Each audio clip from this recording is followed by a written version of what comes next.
The answer isn't always like, we just need more lead. It's like, are you using a CRM? Are you tagging the different types of clients, what they've actually done with you? Do you have an email marketing campaign? Are you marketing to the unconverted leads? Because a lot of times you don't need more leads. You need to improve your sales process. And all these little things, when you add them up, oh, small increase in conversion rate, little bit better sales process. We're better at reselling services to our current clients, really not having many more leads, but you can increase your revenue by 25, 50% just by making these little tweaks.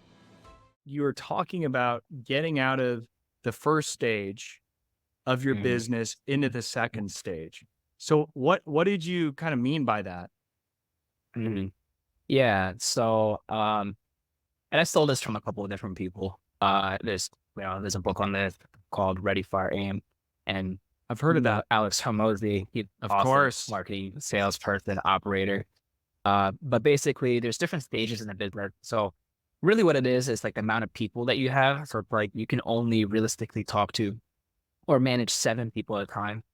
In the limousine business, obviously, it's a little bit different. You might have a lot more drivers or what have you, but each once you have set like, one layer of team leads down, so like 7 people across, then they start building their teams Teams under below them. them. Yep.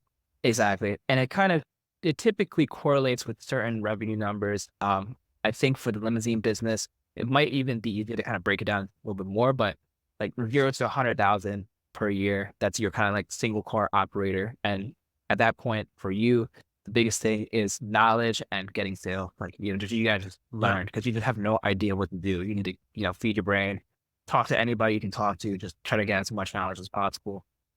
Um, then you kind of go from 100,000 to anywhere up to 3 million, anywhere up to maybe 2.5 million. That's kind of my rough estimate there. Um, and at that point, it's about, well, it's a lot of things, but it hammering on the sales, hammering on the marketing, getting the deal flow, getting the conversion, getting the business, and also learning, but at the same time, building your core foundation of how the business works, right? At this point, you're kind of figuring out the secrets, but you might not know. There's not a lot of things that you can optimize or uh, basically it's like so from the 0 to 100, it's just like sales and knowledge, but from from that point onward to like let's say 2.5 million. So it's hammering on that as hard as possible and just maximizing as much as possible. Because at that point you're still learning. You're not gonna know a lot of different things, I think. Like a lot of things I'm learning now that I had no idea. Like I didn't know I need to optimize my sales funnel and I Yeah. need to start scripting things out, or I need to look at the lifetime value of my customers, or how to price my vehicles properly. Like all these different things. Like there's certain, you can learn these things. Obviously, like Ken Lucci, for example, where you can kind of learn Yeah. from him and do that. But honestly, a lot of it is just going to be you like kind of figuring that out as you go. Just because me, at least, Totally. I'm kind of stubborn. So like I might hear something and like it doesn't click until I actually run into that scenario. Yes. Um, Yep. So, and then at that point, I think what kind of like, so you kind of see massive growth. If you figure the sales component out and the delivery, if you can deliver the service and, you figured out the sales and marketing component out and, you're operating, you're able to operate and continue to, you're basically hustling at this point. You Yes. kind of see massive growth. And then, at least in our scenario, then we kind of taper down a little bit. So we kind of hit this like asymptote, right? And at this point, it's like we're getting a shit ton of leads, we're getting a ton of business. We have it, sure, we have a decent amount of inventory. We probably still need more. And the business is running, but might not be running at its full capacity or might not be as profitable as we want it to be.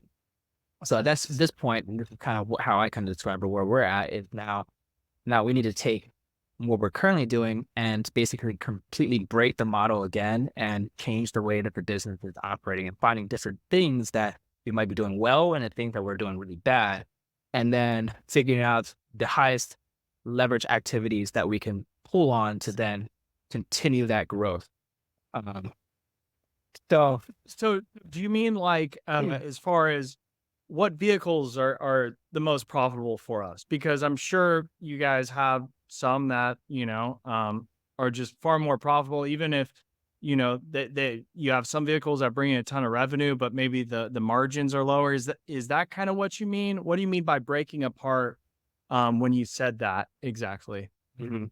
Is it Yeah, it's that and more. So it's like looking at every part of the business because in that growth phase, like your main focus is marketing and sales, get more business. Who do I talk to? How do I talk to them? How do I get in front of people and get more of those people and then turn them into business? And you're kind of keeping up with that business. At a certain point that you might have that, like we have that flow figured out, like we have the deal flow figured out. So we know where the business is coming from. Uh, but now it's figuring out how to optimize all of the support. So that's one aspect, right?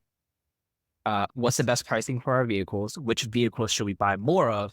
Which vehicles should we maybe stay away from? What's the best maintenance plan to avoid paying $20,000 for a bus repair?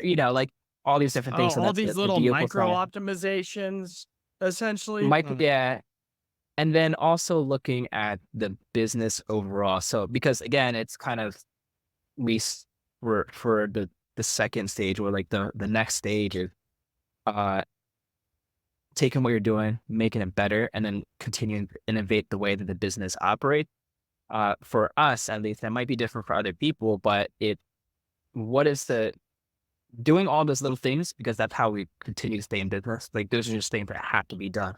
Yeah. For me, how I kind of see it is like now what is stopping the business at this point from growing, right? So Yeah, for yeah. us, it's like if we have the leads, right? We have the inventory, but we're gonna add more. That's just natural growth. We're gonna add more inventory. So we have the leads, we have the inventory, we have the employees, um, kind of have cash. We have these different things. Why is the business not growing at this point? Why is Yeah. it not The continue weakest to link accelerate? sort of where if we remove this one thing, it Mhm. starts growing again, essentially. Exactly. So, and now it's a matter of like, okay, for us, what we've kind of identified is like we need to improve the sale. Like, we have the deal flow, but how do we get that conversion rate up? And it might be a couple different things to do to improve that conversion rate. It could be adding more vehicles, it could be adding better vehicles, it could be improving our sales process, it could be Yeah. talking to specific people. But in order to do that, it takes basically taking the entire structure of how we're currently organized. Like we have our CSRs and dispatch are kind of basically one and the same. But now for us, it's kind of separating that out, having Yeah. salespeople, having dispatch, and then kind of finding those micro things that affect the business a lot, right? So like, let's say we have, I don't know, 1,000 leads come through and 1,000 leads that come through every single month, and we close 20% of those leads. And let's say each lead is, over the lifetime value, over the life of their whatever is Yes. $1,000. So that's $200,000 that we've Yeah. collected every single month in terms of lifetime value. Well, how do we, if nothing's growing at this point, what do we do at this point, right? Yeah. Do we increase that value? Do we start getting bigger trips, start going after party buses and increase that value? Maybe that might help a little bit, but that's only a small segment. Well, maybe 60% of our business is airport, sedan, SUV. How can we affect this segment? Like, do we purchase something that's specifically targeting these people? Or do we just go after the conversion rate in general, right? Maybe how do we get from 20% to 30% conversion rate? That goes, Yeah. add an extra 100,000, over the That's a lifetime huge value of the lever. customer. Yeah, yeah. Huge lever. The website, landing page. It's the one thing where, you're putting all this ad spend, through this system. And it's the one thing where if you go from a 20 to a 25% conversion rate, all of a sudden, uh, you're getting 25% more leads, right? Which is huge. Mm, But to your point, yeah, I get what you're saying. The answer isn't always like, we just need more lead. It's like, well, maybe, mm, um, you know, are you using a CRM? Are you tagging the different types of clients, what they've actually done with you? Because mm, maybe you can, do you have an email marketing campaign? Are you marketing to, the unconverted leads, right? mm, Because a lot of times, yeah, you don't need more leads. You need to improve your sales process, right? And all these mm, little things when you add them up. Oh, small increase in conversion rate, little bit better sales process. We're better at Hmm. reselling services to our current clients. Um, Hmm. no more, really not having many more leads, but you can, increase your revenue by 25, 50% just by making these little tweaks. And so it sounds like Hmm. that's kind of where you're at. And you kind of handle the sales Yeah. and marketing side, right? Yeah. So I mostly did the sales and marketing, correct? Yeah. And your partner is Mhm. operations, correct? Yeah, exactly. He does more of the operations, financial, HR related thing. Mhm. Nice. So just to speak on that as well, because I think people get very caught up in the sales and marketing as well. Like it's very important if if you're growing and you're in that beginning phase, like figure that sales and marketing stuff out. Get get someone like Mark to help you with your pay per click because that's something very valuable. Uh, Yes. It helped us a lot. Um, but that's only one half of the picture. Like yes, you need to have the sales and marketing, but your operations need to be very, very sound. So when you're starting off, like, balls to the wall, just start getting leads, start getting sales, like it's fine. You're gonna mess things up as you go. That's kind of the type of person that I am. My business partner is a little bit slower and steady. Like he's like, okay, let's figure it out. Put the process in place. Like these are the things that we should look at. But Mhm. you really need to have both, right? Because like perfect example is like, okay, great. So let's say we're getting a ton of sales, ton of leads, and ton of people coming in. And what if your delivery sucks? Like, what if your people that you're onboarding sucks? Your Totally. drivers are not great. Well, they might come in, and your lifetime value might for a customer and now might go from $1,000 or $1,500 to $300 because no one wants to come back into your business or to infinity. Basically, there's so many things.